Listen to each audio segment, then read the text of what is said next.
شادی کے لیے نوجوانوں کو اس زمانے میں شادی کی سب سے مناسب عمر کیا ہے؟ دیکھیے، لڑکا بالغ ہو جاتا ہے، کبھی بعد لڑکے 15 سال سے پہلے ہی بالغ ہو جاتے ہیں۔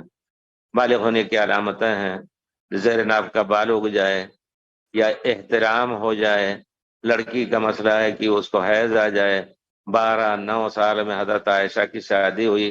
ان کو عربوں میں یہ چیز ہے کہ گرم ملکوں میں 9 ہی سال کے اندر لڑکیاں بالغ ہو جاتی ہیں۔ اس زمانے میں بھی باقاعدہ لوگوں نے فتویٰ پوچھا، عورتوں نے بھی پوچھا، کہا کہ ابھی بچی ہماری 8 سال کی، مجھ سے خود پوچھا تو کیا وہ بالغ ہے؟ میں نے کہا ہاں، اس کو روزہ وغیرہ پھر نہیں دینا۔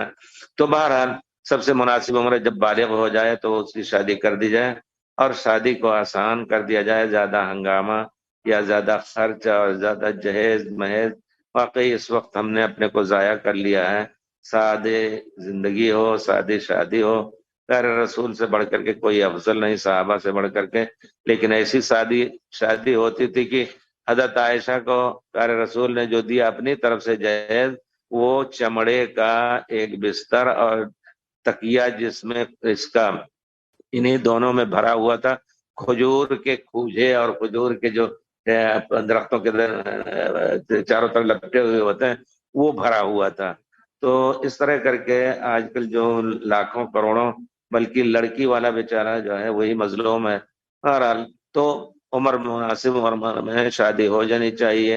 ماں باپ کو چاہیے، جن کو اللہ تعالیٰ نے زیادہ کچھ دیا ہے، بچے کے پاس نہیں کچھ ہے، شادی کر کے خرچ کریں، دیں ان کو۔